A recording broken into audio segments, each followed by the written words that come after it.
본 방송에서 제공하는 투자 정보는 투자 판단에 대한 조언입니다. 방송에서 제공하는 주식의 가치, 가격 상승 및 하락에 대해서는 방송사에서 보장하지 않습니다.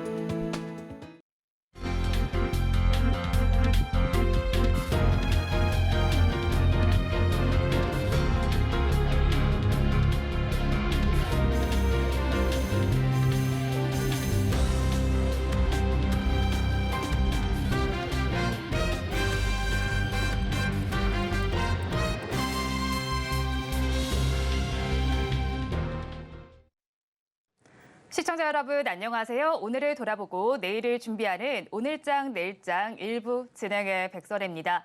지난 거래 뉴욕 증시의 분위기 좋았습니다. 우리 시장도 이 분위기 그대로 이어받으면서 출발은 했는데 다시 또 등락을 조금 다르게 하고 있습니다. 코스피 시장은 다시 또 파란불을 켜고 있고요. 코스닥 지수는 여전히 빨간불 켜주고 있습니다. 하지만 강보합권 정도에서만 거래가 되고 있는 상황인데요. 그래도 오늘 종가까지 빨간불을 켜게 된다면 7거래일 연속 상승으로 마감을 하게 되는 겁니다. 또 현재 시간으로 오늘 미국에서는 테슬라가 실적을 발표하게 됩니다. 실적 발표 이후에 2차 전지주에 어떤 영향을 미치게 될지도 저희 방송과 함께 체크를 해보시기 바랍니다. 본 방송에서 제공해드리는 정보는 투자 판단을 위한 조언일 뿐 해당 주식의 가치와 수익률을 보장하지는 않습니다. 아울러 서울경제TV와 서울경제신문은 당사의 브랜드입니다. 최근 당사를 사칭하는 피해 사례가 늘어나는 만큼 각별히 주의해 주시기 바랍니다. 또 저희 방송 유튜브를 통해서도 보실 수 있습니다. 유튜브 검색창에 서울경제TV라고 검색하시면 저희 방송과 함께 하실 수 있으니까요. 실시간으로 댓글 참여도 많이 해주시기 바랍니다. 7월 19일 수요일입니다. 오늘장 내일장 1부는 이 시각 보도본부로 시작하겠습니다. 앞서서 살펴보셨던 헤드라인 중에서 3가지를 골라서 심층적으로 다뤄보겠습니다.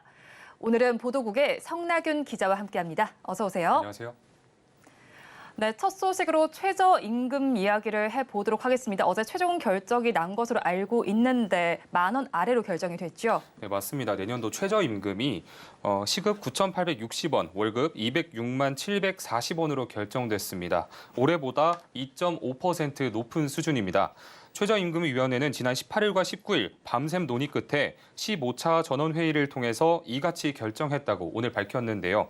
최저임금위원회는 노사가 제시한 최종안인 10,000원과 9,860원을 놓고 투표에 붙였습니다. 그 결과 경영계를 대표하는 사용자 위원들이 제시한 9,860원이 17표, 노동계를 대표하는 근로자 위원들이 제시한 10,000원이 8표, 기권이 1표 나온 것으로 알려졌습니다. 이날 투표 결과는 공익위원 대부분이 사용자 위원들의 손을 들어준 것으로 풀이됩니다. 최저임금 논의가 올해 특히 길었던 것 같은데 이유가 있을까요? 네, 올해는 최저임금 수준을 의결하기까지 가장 오래 걸린 연도로 기록됐습니다. 노동계와 경영계 모두 양보 없는 대립이 이어졌기 때문인데요. 실제로 심의 촉진 구간 안에서 9차 수정안 제출을 요구받은 근로자 위원들 간의 이견이 발생하면서 정회와 속개가 반복됐습니다. 그 사이에 자정을 넘기면서 최저임금위 전원회의 차수도 14차에서 15차로 바뀌는 등 역대 최장 심의를 기록하게 됐습니다. 최저임금 제도는 1988년 도입된 뒤에 3차례 제도가 변경됐는데요. 현행과 같은 방식이 적용된 2007년부터 작년까지 최장 심의 기일은 2016년에 108일이었습니다. 올해 최저임금 심의에 걸린 기간은 110일로 현행 제도상 최장 기록을 7년 만에 갈아치운 셈입니다. 바로 다음 소식 알아보도록 하겠습니다. 중소기업의 실적을 알아볼 수 있는 통계 자료가 나왔죠. 요즘 중소기업들 어려운 시기를 겪고 있는데 성과 좀 냈을까요? 성과는 사실 잘 못 냈다고 볼 수 있습니다. 네. 반도체 등 IT 경기 부진의 여파로 상장 중소기업의 절반 이상, 업종의 3분의 2가 올 1분기에 영업 적자를 기록한 것으로 나타났기 때문인데요. 다만 하반기로 갈수록 중국 리오프닝 효과와 인플레이션 압력 축소 등으로 실적이 개선될 것이라는 전망도 함께 나왔습니다. 오늘 우리금융경영연구소에 따르면 매출액 1,000억 원 미만인 비금융 상장 중소규모 기업 675개사에 지난 1분기 합산 매출액은 8조 3천억 원, 영업손익은 2,792억 원 적자로 집계됐습니다. 업종별로는 총 20개 업종 중 70%인 14개 업종이 1분기 영업적자 상태에 놓이면서 전체 상장 중기의 수익성도 악화됐습니다. 절반 이상의 중소기업 실적이 안 좋다라고 말씀을 하셨는데 그럼 실적이 좋았던 업종도 있을까요? 네, 물론 있습니다. 전년 동기랑 대비해서 영업이익 증가율 상위 5개 업종을 살펴보면 기계와 건설, 건자재, 섬유, 의류, 자동차, 부품, 게임 등 산업재나 경기 관련 소비재가 대부분이었습니다. 반면 영업이익률이 0%를 하위하는 이른바 적자 업종은 디스플레이, 장비, 부품, 핸드셋, 컴퓨터와 주변기기, 반도체, 장비, 부품 등 IT 관련 업종이 많았습니다. 보고서는 상장된 중소기업들의 하반기 실적과 관련해서 지난 2분기 이후 지속된 매출 둔화세가 완만해지고 인플레이션 압력도 축소되면서 적자 폭이 줄어들 것이라고 내다봤습니다. 이어서 원자재 가격이 하향 안정화되고 있는 점은 시차를 두고 제조 원가를 낮추기 때문에 기업 수익성 개선에 긍정적일 것으로 판단된다고 분석했습니다. 마지막 소식입니다. 오늘부터 개정된 주택임대차 보호법이 시행되는데요. 어떤 점이 좀 달라졌을까요? 네, 오늘 국토교통부에 따르면요. 지난 3월 말 국회를 통과한 개정 주택임대차 보호법이 시행됩니다. 전세 보증금을 지키기 위한 안전장치인 임차권 등기를 집주인 확인 없이도 하게 될 수 있는 건데요. 임차권 등기는 임대차 계약 종료 후에 보증금을 돌려받지 못한 세입자가 등기부등본에 미반환된 보증금 채권이 있다는 사실을 명시하는 제도입니다. 임차권 등기를 마친 세입자는 이사를 나가더라도 보증금을 돌려받을 수 있는 권리가 유지되는 겁니다. 개정법 시행으로 오늘부터는 법원 명령만 떨어지면 임차권 등기가 완료됩니다. 임차권 등기 명령 제도 개선은 오는 10월 시행될 예정이었지만 전세 사기 피해자 보호를 위해서 3개월 정도 앞당겨졌습니다. 네, 오늘 이 시각 보도본부에서는 최저임금부터 임차권 등기 소식까지 전해드렸습니다. 보도국 성나균 기자와 함께했습니다. 오늘 말씀 고맙습니다. 감사합니다. 이어서 오후장 주요 공시를 전해드리겠습니다. 스피드 뉴스앤 공시 김혜연 캐스터가 준비하고 있습니다. 스피드 뉴스앤 공시 김혜연입니다. 오늘 우리 시장은 전일 미증시의 영향을 받으면서 갭 상승 출발을 보였지만 이내 전일과 비슷한 장중 흐름을 보이고 있습니다. 이 코스피 지수는 장중에 하락 전환을 했고요. 코스닥만이 현재 강세 흐름을 보이고 있습니다. 또 오늘 우리 시장에서는 모처럼 제약바이오 관련한 종목들 상승세 보이고 있고요. 포스코 그룹주들도 일제 동반 상승을 보이고 있습니다. 또 황제주에 등극한 이 에코프로가 처음으로 회사채 발행에 나선다라는 이야기가 전해지면서 뜨거운 관심이 몰리고 있는 모습도 포착되고 있습니다. 계속해서는 오늘장 주요 공시들도 살펴보도록 하겠습니다. 첫 번째로 HLB의 공시를 살펴보도록 하겠습니다. HLB가 무상증자를 전격 실시한다라는 공시가 나왔습니다. 공시를 통해서 약 613만 주 규모의 무상증자를 실시한다라고 하는데요. 배정 기준일은 8월 3일로 해당 일까지 주식을 보유하고 있는 주주일 경우에는 100주당 5주의 주식을 무상으로 증여받게 됩니다. 또한 신주는 8월 21일에 상장될 예정이라고 합니다. 계속해서 HD 한국조선해양 공시 살펴보도록 하겠습니다. HD 한국조선해양이 세계 최대 규모 액화 이산화탄소 운반선을 수주하는 데 성공했다는 소식이 전해지고 있습니다. 그리스의 캐피탈 마리타임 그룹과 총 1,790억 원 규모의 액화 이산화탄소 운반선 2척에 대한 건조 계약을 체결했다는 공시가 나왔는데요. 해당 선박은 이제 울산 현대미포조선에서 건조가 돼서 오늘 2025년 하반기부터 순차적으로 이 선주사에 인도될 예정이라고 설명 덧붙였습니다. 계속해서 하이로닉 살펴보도록 하겠습니다. 실적 관련한 공시가 나왔는데요. 2분기 영업이익이 19억 9,800만 원으로 전년 동기 대비 179% 상승을 보였다라고 합니다. 또 같은 기간 매출액은 82억 7,900만 원으로 같은 기간 대비해서 12.69% 상승을 보였고요. 당기 순이익은 45%대 오름세를 보였다라고 합니다. 또한 이번 호실적을 시작으로 앞으로 계속해서 이 실적이 우상향 그래프를 그려 나갈 것이다라는 분석이 나오면서 주가도 오늘 덩달아 강세 흐름을 보이고 있습니다. 네, 마지막으로 툴젠 살펴보도록 하겠습니다. 미국 바이오 회사와 크리스퍼 유전자 교정 기술 특허의 비독점 라이선스 부여 계약을 체결했다라는 공시가 나왔습니다. 라이선스 요금은 80만 달러 규모로 최근 매출액 대비해서는 136%에 해당하는 규모라고 합니다. 툴젠은 이 크리스퍼의 특허를 바탕으로 국내외 바이오 기업과 기술 이전 계약을 벌써 18건을 체결하는 성과를 내고 있습니다. 이렇게 오늘장 주요 공시들 짚어봤고요. 지금까지 스피드 뉴스앤공시 김혜연이었습니다.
시시각각 변하는 시장의 이슈와 주가의 변동성에 투자 전략을 업데이트해보는 시간입니다. 오늘은 교보증권 영업부의 사영관 차장과 함께합니다. 어서 오세요. 네, 안녕하세요.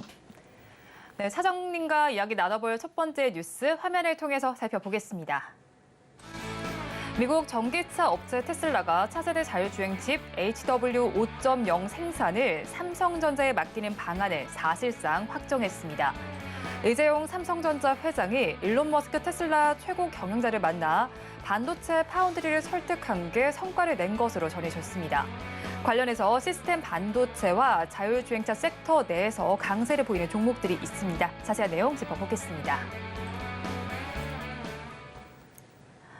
앞서서 본 뉴스에서처럼 삼성전자와 테슬라가 협력을 할 것으로 보입니다. 그럼 삼성전자 내에서 파운드리는 어느 정도를 차지하고 있는지를 먼저 짚어주시고 네. 이 협력이 앞으로 삼성전자에 어떤 영향을 미칠지까지 또 테슬라에 어떤 영향을 미칠지까지 한번 좀 이야기해 주세요. 네, 일단은 파운드리가 아직까지 매출 비중이 높지는 않아요. 네. 전 세계로 봤을 때 반도체 중에서 비메모리가 차지하는 비중이 굉장히 높습니다. 거의 한 73% 정도 되고요. 나머지가 이제 메모리 반도체로 가다 보니까 메모리 반도체에서 굉장히 좋은 시절 많이 보냈어요. 삼성전자가 2018년도만 하더라도 전 세계 반도체 업체, 국내만 하는 게 아니고요. 전 세계로 봤을 때 반도체 업체 중에서 시가총액 1위였습니다. 근데 지금은 많이 밀려 있거든요. 그런 만큼 지금은 비메모리 단에 파운드리라던가 이런 쪽에 신사업에 힘을 쏟고 있는데 아직까지는 TSMC와 좀 격차가 벌어져 있다라고 시장에서는 좀 평가를 하고 있었죠. 근데 이번에 그걸 완전히 뒤집는 이런 좀 사건들이 일어났다라고 보시면 될 것 같고요.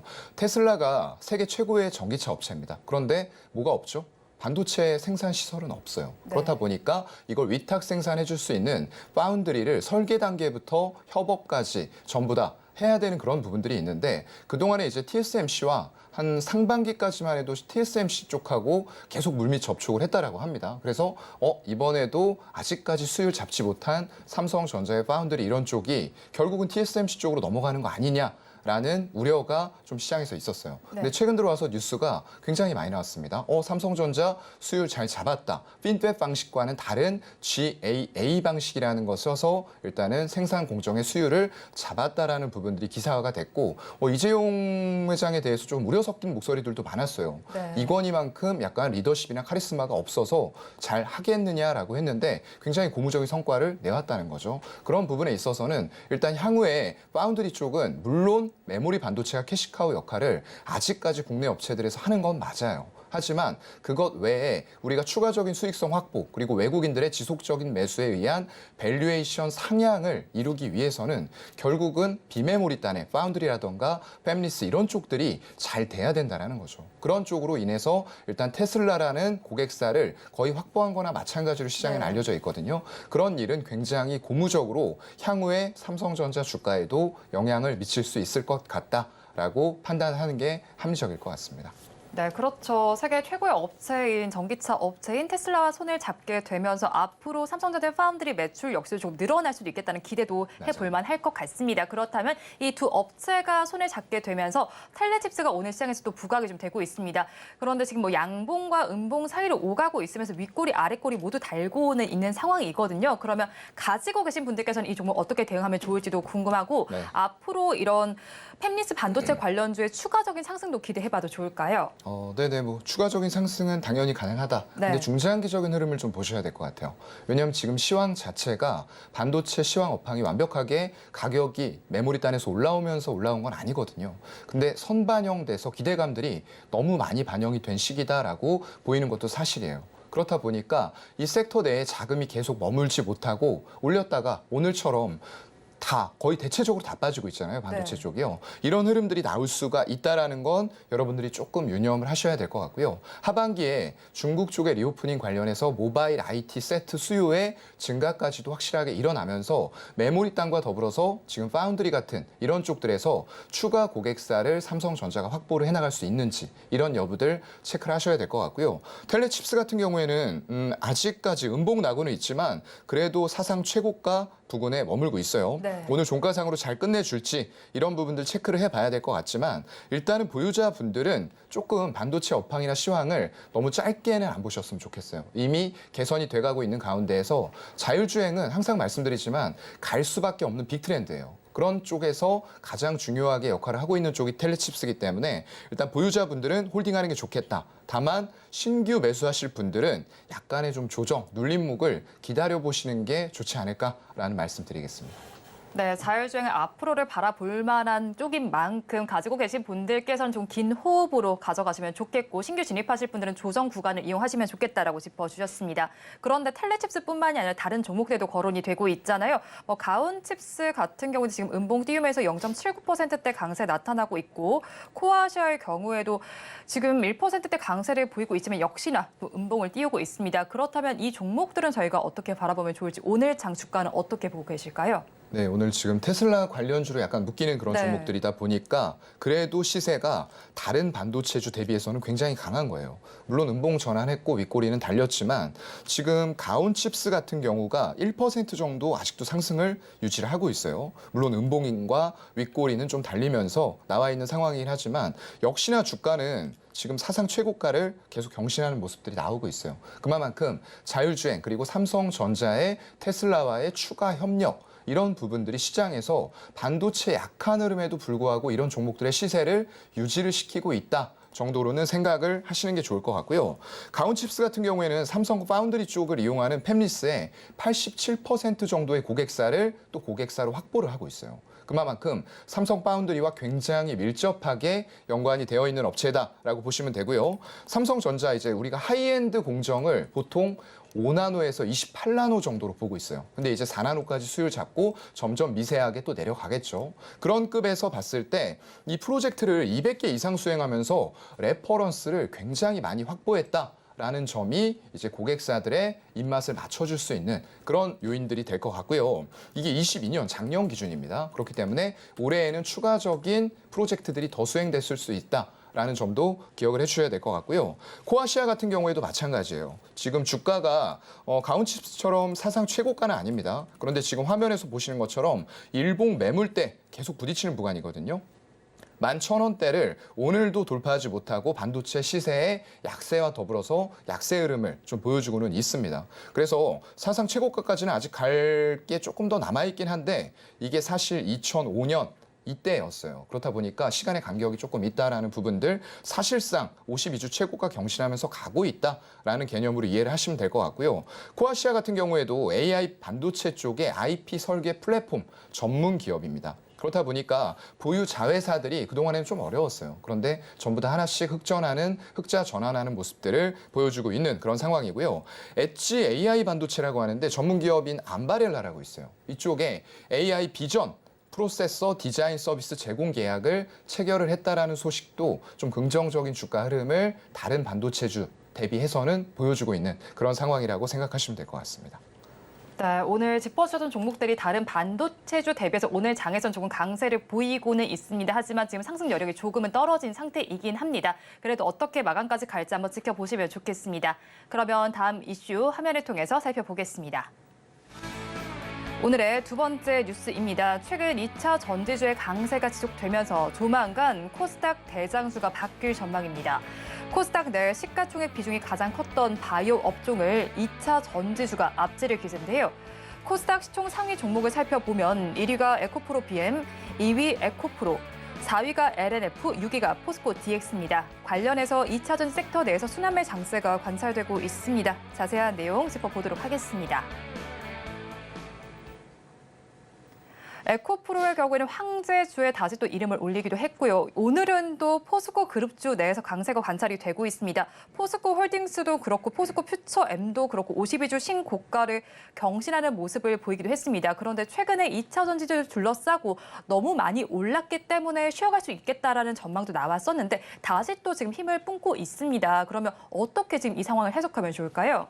글쎄요. 사실 지금 현재 내고 있는 실적이라던가 향후에 낼 실적들 대비했을 때 밸류가 좀 비싸 보이는 거는 맞아요. 네. 근데 그럼에도 불구하고 일단 어떤 커뮤니티에서 좀 형성된 여론들 그리고 개인들이 거기에 부합해서 정말로 많은 매수를 이어나가고 있는 모습들. 거기다가 지금 외국계 회사들은 이런 종목들의 공매도를 많이 쳤어요. 근데 그럼에도 불구하고 굉장히 오랜 시간 동안 버텨오다가 어제는 이 공매도를 쇼스키즈 그러니까 올라가다 보니까 손실이 너무 누적되고 커지는 거예요. 어쩔 수 없이 이제 우리가 숏 커버와는 좀 다른 개념으로 이해를 하셔야 됩니다. 숏 커버는 수익을 실현하는 거고요. 숏 스퀴즈는 울면서 겨자 먹기로 어쩔 수 없이 네. 했다라고 생각을 하시면 될 것 같아요. 그런 것들이 어제 창구에서 좀 보이는 부분들이 있었고요. 거기다가 더불어서 일단 2차 전지 쪽은 지금 당장은 사실 6월에 양극재 수출이나 이런 것들 보면은 좀 줄어들었어요. 거기다가 세계 최대 화학기업인 바스프 이쪽에서 3원계의 양극재를 양산을 하겠다라고 발표를 했고요. 그게 또 증설까지도 이어진다라고 했을 때는 그만큼 하이니켈단에서 니켈이 90% 이상까지 오는 단계에서는 더 이상의 니켈 함량을 높일 수 없는 기술적인 좀 장벽에 부딪혔다라고 보는 게 맞을 것 같거든요. 그렇다 보니까 이런 세계 최대 화학 기업이 뛰어들어서 양극재 캐파를 늘리다 보니까 이게 공급이 부족해질 거다라고 얘기가 나왔었는데 그런 얘기들이 지금은 쏙 들어갔어요. 그렇게 됐을 때에는 결국은 아무리 많은 소요가 있다라고 하더라도 양극재의 판매 가격 자체가 네. 하락할 수 있는 요인들이 분명히 있거든요. 이런 부분들은 조금 같이 생각하면서 그렇다고 해도 시장에 맞설 수는 없습니다. 일단 주가가 간다고 하면은 시장이 옳다라고 할 수밖에 없을 것 같고요. 그래도 너무 신규 매수에 대해서는 공격적으로 접근하기에는 아까 제가 말씀드렸던 그런 요인들까지도 다 같이 고려하면서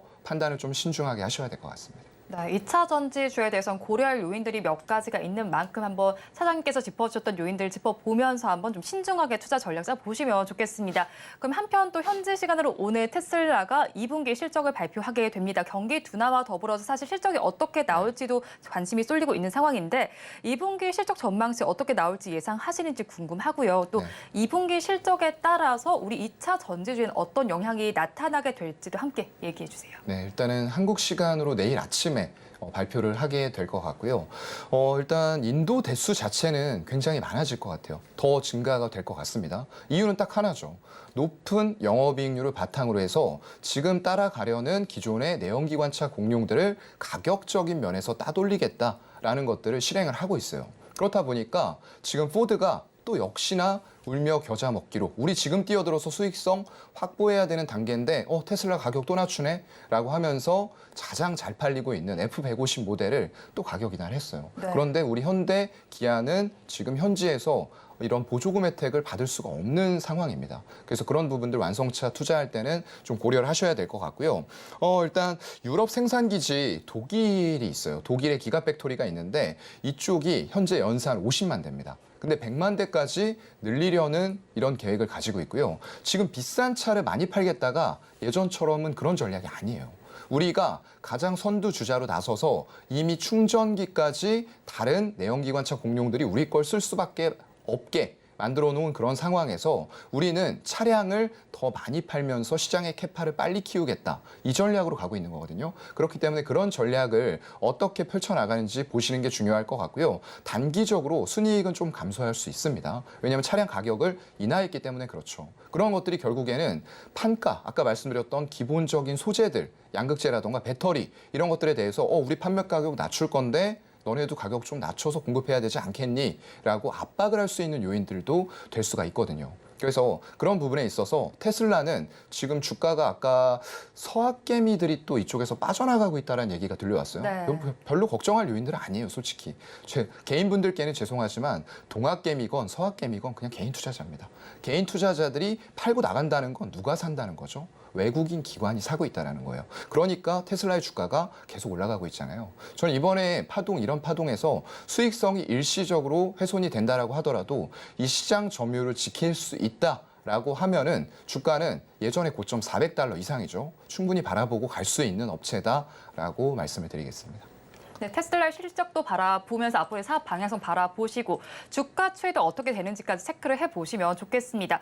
그렇다면 에코프로빔이 오늘은 또 신고가를 경신하는 모습을 보이고 있습니다. 지금 10% 넘게 오르면서 35만 9천 원 정도의 거래가 되고 있는데 사실 개인 투자자들의 러브콜을 받았다라고 볼 수 있는 종목들이 질주를 좀 하고 있는 것 같습니다. 그렇다면 사실 2차 전지주 가지지 못하신 분들께서는 굉장히 이 시장에서 소외감을 느끼실 수도 있을 것 같아요. 그렇다면 네. 저평가되어 있는 2차 2차 전지주는 어떤 게 있을지 그쪽에 대한 투자 전략 저희가 어떻게 짜가면 좋을까요? 아, 맞아요. 진짜 이렇게 가고 있는 종목을 대부분 또 못 들고 계세요. 네. 그렇다 보니까 이제 포모 현상이라고 하는데 그래서 투자자들을 포모 사피엔스라고 요즘에는 또 그런 우스갯소리로 얘기를 네. 하더라고요.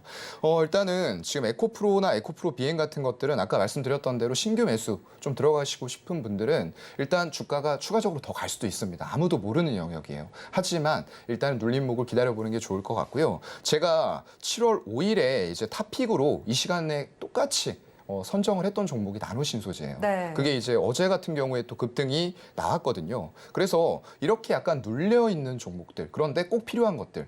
이쪽은 이제 CNT 도전제라고 해서 이런 것들이 향후에는 양극재를 주행거리를 더 늘리기 위해서는 양극재를 그만큼 더 채워 넣을 수 있는 기술들이 중요해진다라고 제가 설명을 해드렸던 기억이 있고요. 네. 거기다 양극재와 음극재 모두의 도전제를 할 수 있다라는 게 또 프리미엄을 받을 수 있는 요인이다라는 말씀을 드렸어요. 거기다 연말에는 캐파가 3배 이상으로 되는데 왜 캐파를 늘리겠습니까? 앞으로 이게 많이 필요하기 때문에 이미 확보된 캐파를 가지고 이제 공장을 증설한다라는 생각을 하시면 될 것 같고요. 어제 단기간 급등이 나오긴 했지만 여전히 다른 종목들 대비해서는 매력도 있는 자리다라는 말씀을 드릴 수가 있을 것 같아요. 그리고 오늘 장중에 짚어주셨던 목표가에 도달하기도 했잖아요. 네네. 네, 그럼 오늘도 좀 적분이 유효할까요? 어떨까요? 일단 차장님? 네. 일봉상으로 봤을 때는 다른 2차 전지 관련주들 조금 이제 쉬어가는 동안에 어제 너무 강하게 좀 올랐죠. 그런 과정에서 한 15만 원대 일봉 매물대 전 고점 부근이에요. 6월 중순 정도 되는데 거기를 맞고 살짝 떨어졌는데 이건 뭐 조정이라고 보기도 애매하거든요. 그렇다고 보면은 여전히 접근 가능하다라는 말씀과 함께 일단 목표가를 올려야 될 것 같아요. 18만 원까지 목표가 추가 상향해 보도록 하겠습니다. 네, 목표가 추가 상향한다라고 짚어주셨으니까 투자 의견을 참고해 보시기 바랍니다. 그렇다면 오늘은 반도체 쪽도 바라봤고 2차 전지주 쪽도 바라봤는데 탑픽 종목은 어디서 가져오셨을까요? 네, 2차 전지에서 또 가져와 버렸네요. 네. 네, 아무래도 반도체가 좀 전반적으로 꺾이다 보니까 약간 눌림목 더 기다리는 게 좋을 것 같고요.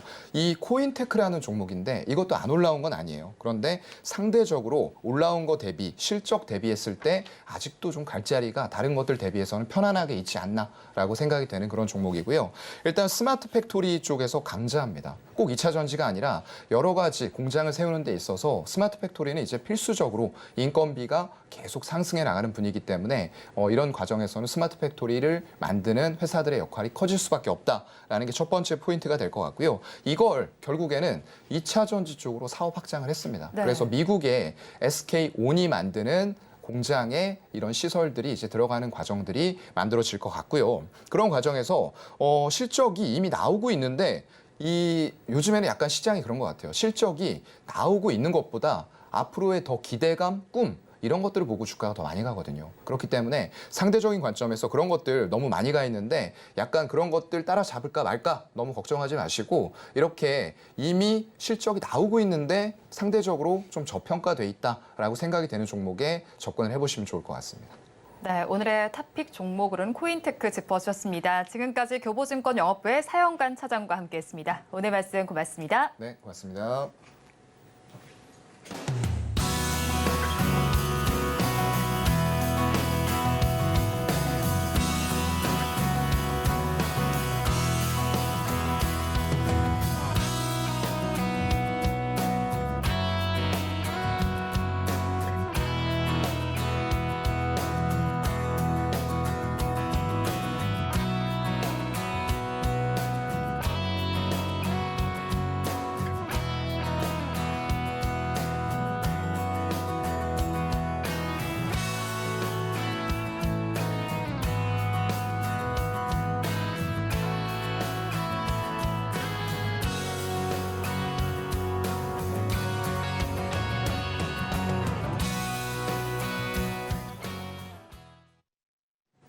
마켓 리더의 시선으로 글로벌 경제와 산업 트렌드를 체크하고 이걸 수익으로 연결해보는 시간, 고수의 선택 시간입니다. 오늘은 골드스타의 황태규 대표와 함께합니다. 어서 오세요. 대표님과 이야기 나눠볼 주제 화면을 통해서 살펴보도록 하겠습니다. 오늘은 주도주에 대한 이야기를 좀 해보도록 하겠습니다. 조선 로봇 섹터는 하반기가 더 좋다라는 이야기가 나오고 있죠. 주도 섹터에 대한 투자 전략 어떻게 짜 나가면 좋을지 자세한 이야기 나눠보도록 하겠습니다. 상반기에 우리 증시를 살펴보면요. 2차 전지 섹터가 좀 우리 증시를 끌었다라고 봐야겠습니다. 그런데 또 자동차와 조선 등도 좀 든든하게 방어를 해주는 모습을 보이기도 했고요. 조선 섹터의 경우에는 슈퍼사이클을 맞아서 호조세가 좀 지속될 것이다라는 이야기도 나오고 있습니다. 또 에로 배우로 묶여 있었던 로봇 섹터에서도 다시 또 움직임이 관찰될 수 있다라는 이야기도 나오는데 일단은 먼저 조선 섹터에 대한 질문을 드려보도록 하겠습니다. 하반기에 대해서 어떻게 좀 바라보실까요? 네, 일단은 저희가 저번 주였나요? 저번 주에 경기 민감, 이제 경기 재개에 대한 부분을 말씀드리면서 네. 조선업에 대해서 말씀 좀 드렸는데, 간단하게 드렸는데, 그 부분에 대해서 조금 더 이제 디테일하게 좀 말씀을 드리겠습니다. 결국에는 이제 물동량의 정상화로 과거에 비해서 개선되는 흐름이 있었기 때문에 주가에 대한 상승을 최근에 이끌어낼 수 있었다라고 네. 보는데, 그 부분에 있어서도 이제 과거에 선박 수주 경쟁이 이제 치열했기 때문에 수요 업체에 대해서는 아무래도 가성비 때문에 낮은 가격에 구매할 수밖에 없는 상황이 왔죠. 그렇기 때문에 이제 조선 업황 자체가 매출은 일어나도 영업이익이 특별하게 오르지 않는 그런 모습들이 이제 일어났던 겁니다. 근데 최근에 이제 올해부터죠. 환경 규제와 에너지 효율성 때문에 이러한 트렌드가 바뀌고 있다는 겁니다. 고부가 가치 선박을 이제 건조가 이제 시작됐고 거기에 있어서 이제 재무적인 안정권에 들어올 수 있었는데 너무나 오랜 기간 동안 조선업 자체가 침체기에 있었고 이제는 다시 업황 회복기에 이제 들어가는 모습에서 이제 그 엔진이나 본행제, 배관 등 기자재 업체까지 동반 성장하는 그런 모습들이 최근에 계속적으로 연출되고 있습니다.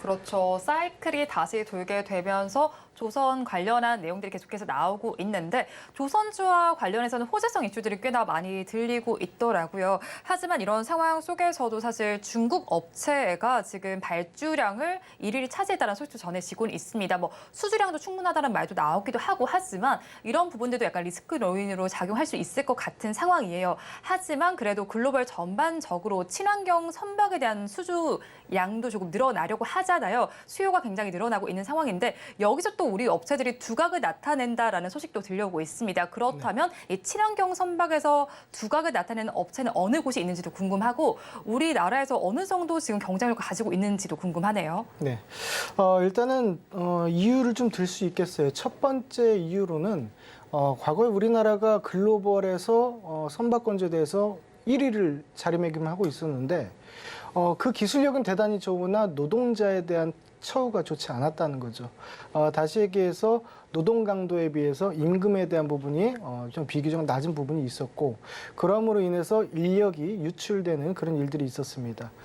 근데 그것을 이제 메우기 위해서 외국인 노동자들을 작년서부터 이제 보강을 하기 시작했는데 아무래도 언어라든지 이런 그 실습이라든지 이런 부분들이 이제 국내에 자국민들보다 이제 많이 떨어지기 때문에 그런 부분에서 이제 시간적인 터울이라든지 이제 실력적인 면에서 차이가 좀 많이 났다는 거죠.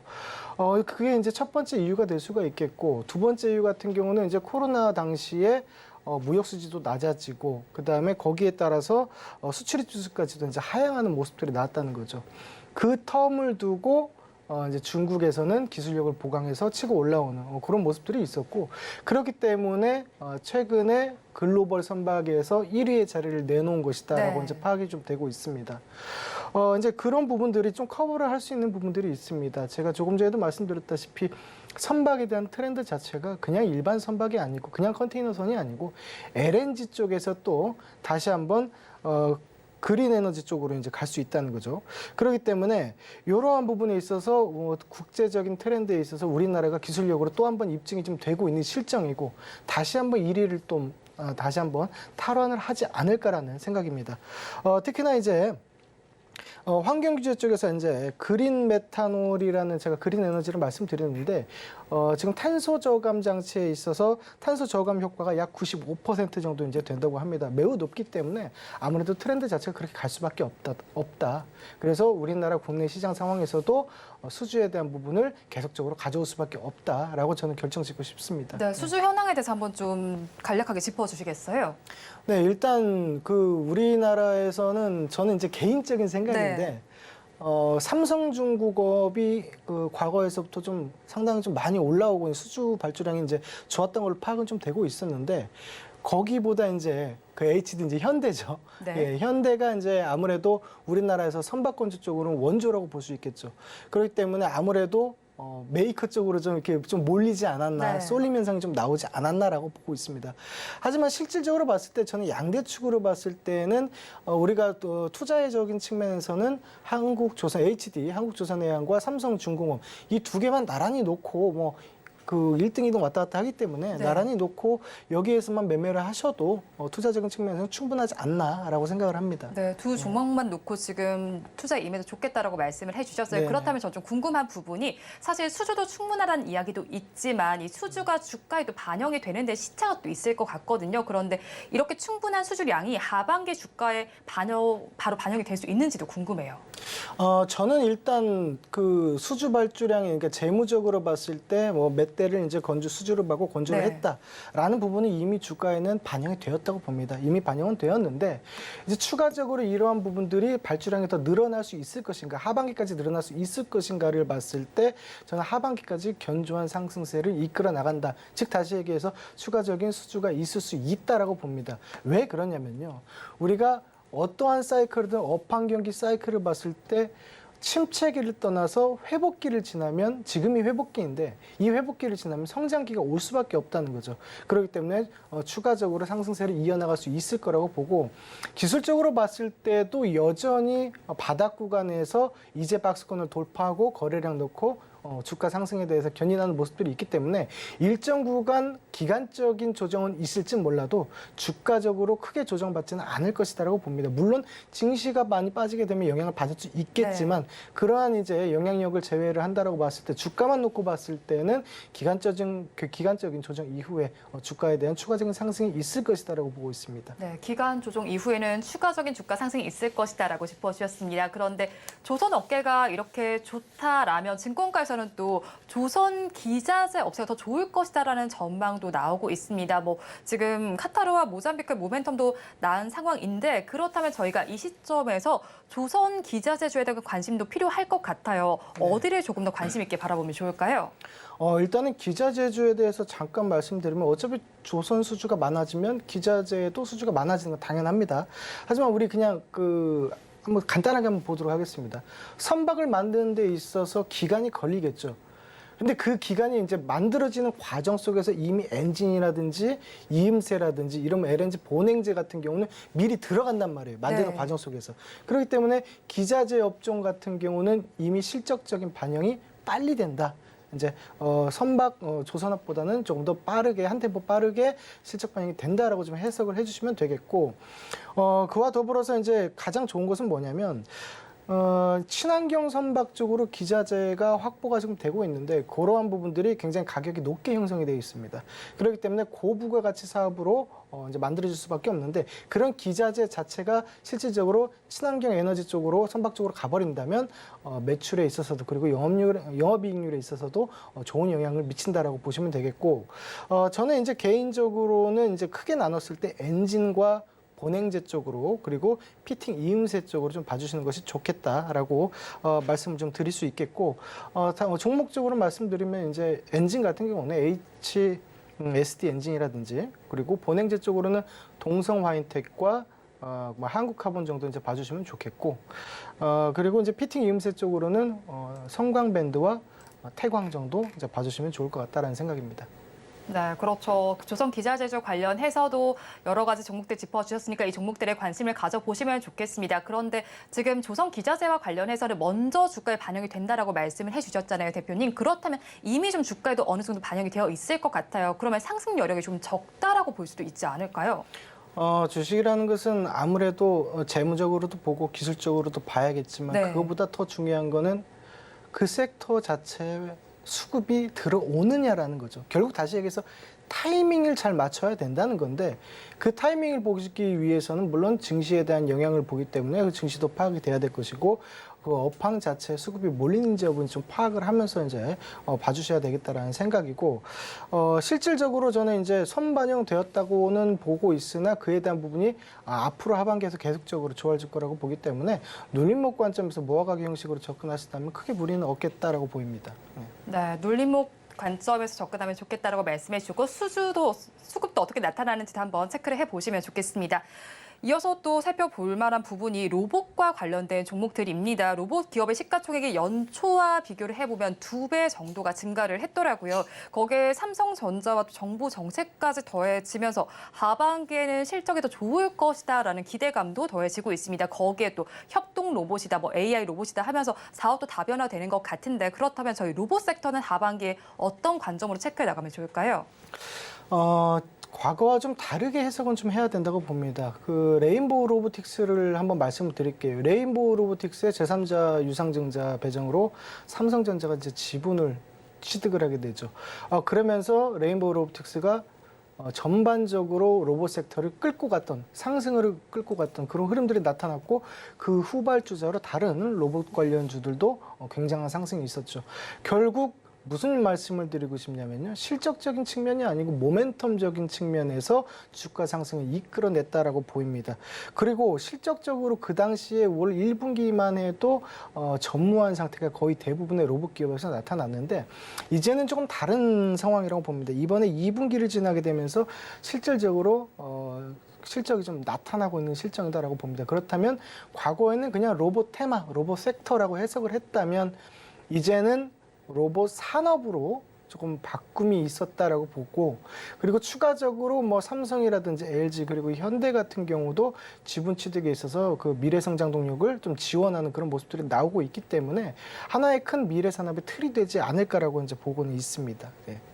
그렇죠. 로봇은 테마에서 이제는 산업으로 자리매김을 한 상황입니다. 거기에서 지금 종목 중에서 살펴보면 레인보우 로보틱스의 경우에는 삼성전자의 러브콜을 받기도 했고 LG전자에서도 지금 과거 로보틱스 지분 투자를 시작으로 해서 물류 로봇 영역의 확장도 나서기도 했잖아요. 그렇다면 우리 주요 기업들이 로봇 사업을 확대를 하고 있는 가운데 좀 비중을 확대해 볼 만한 로봇 수에는 어떤 게 있을까요? 일단은 결론부터 말씀드린다면 대기업이 관심이 있어하는 로봇 기업들이 우월하다라고 봅니다. 왜 그러냐면요.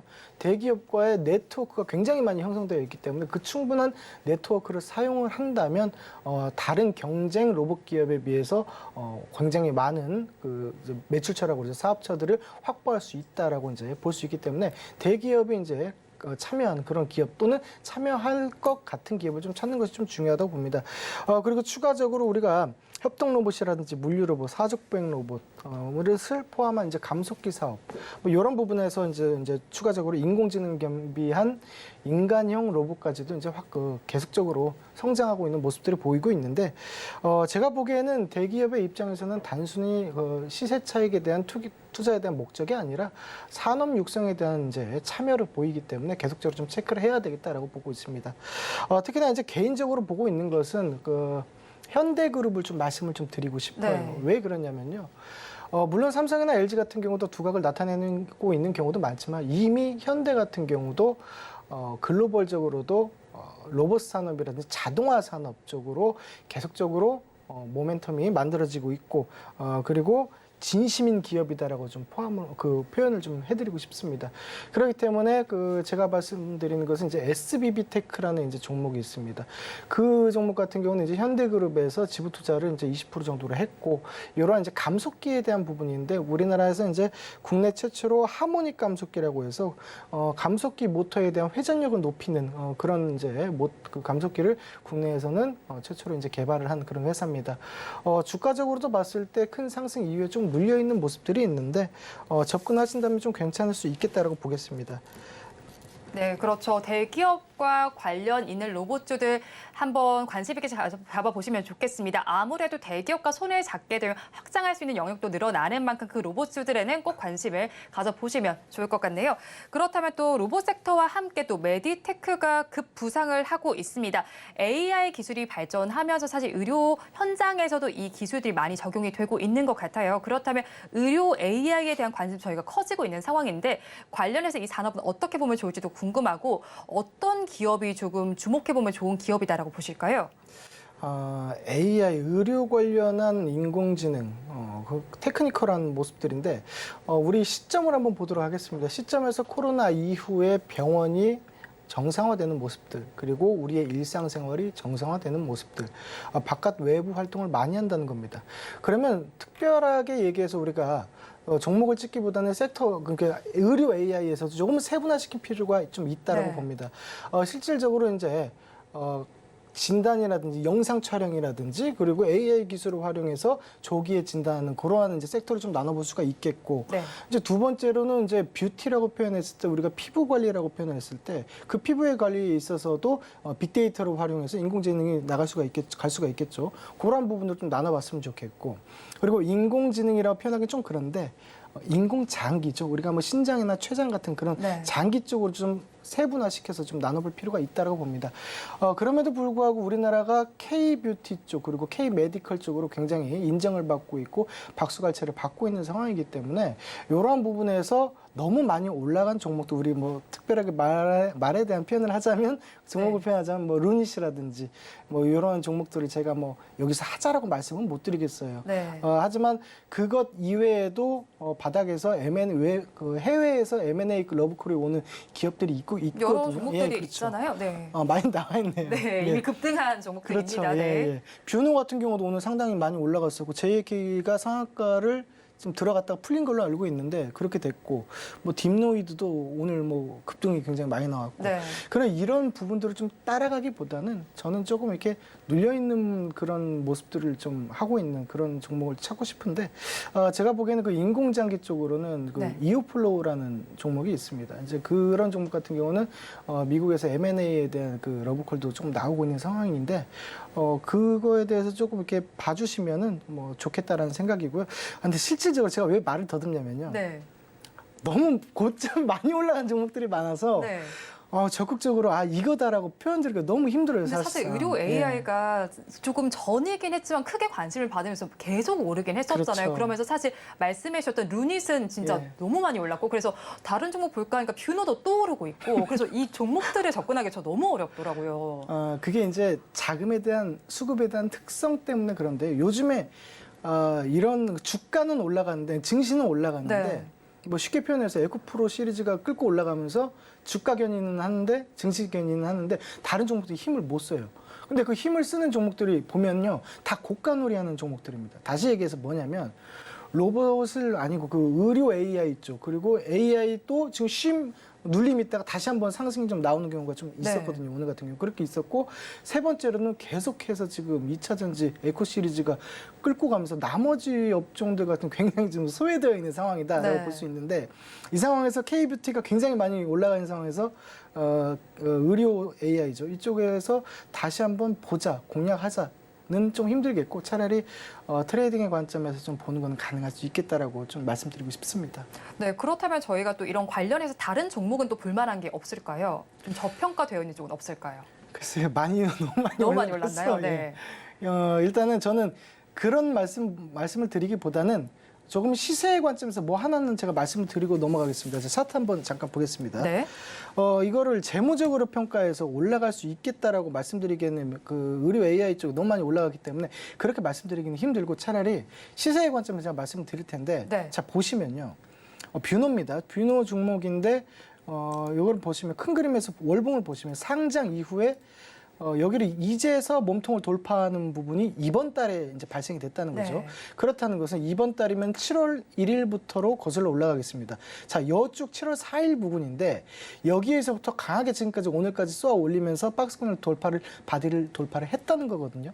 그렇다는 것은 새로운 위에 상승 구간을 새롭게 만들겠다라는 거예요. 그래서 제가 말씀드리고 싶은 건 뭐냐면요, 이런 종목 같은 경우는 크게 누르지 않고 한 번 더 위로 상승을 하게 됩니다. 그렇기 때문에 우리가 가격적인 관점에서 약 34,000원 부근에 왔을 때는 단기적인 눌림이다 생각하고 한번 발 담가봐도 된다, 들어가봐도 된다라고 말씀드리고 싶습니다. 왜냐하면 내려오기보다는 올라갈 확률이 월등히 높습니다. 그렇기 네. 때문에 34,000원 부근에 주가가 내려온다면 한번 해볼만 하다라고 말씀드리도록 하겠습니다. 네, 좀 어려운 종목에 대한 리뷰를 좀 부탁드렸는데 그래도 꼼꼼하게 잘 짚어주셨습니다. 지금까지 골드스타의 황태규 대표와 함께했습니다. 오늘 말씀 고맙습니다.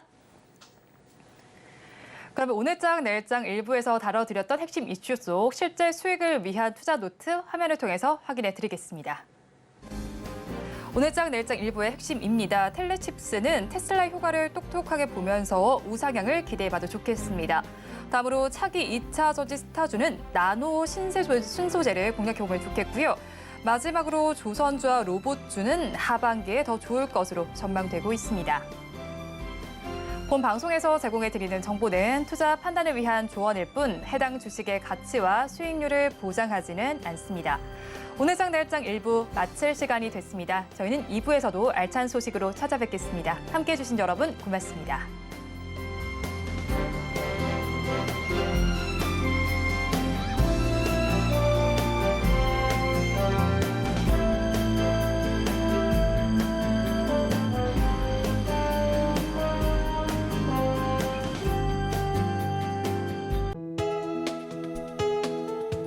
본 방송에서 제공하는 투자 정보는 투자 판단에 대한 조언입니다. 방송에서 제공하는 주식의 가치, 가격 상승 및 하락에 대해서는 방송사에서 보장하지 않습니다.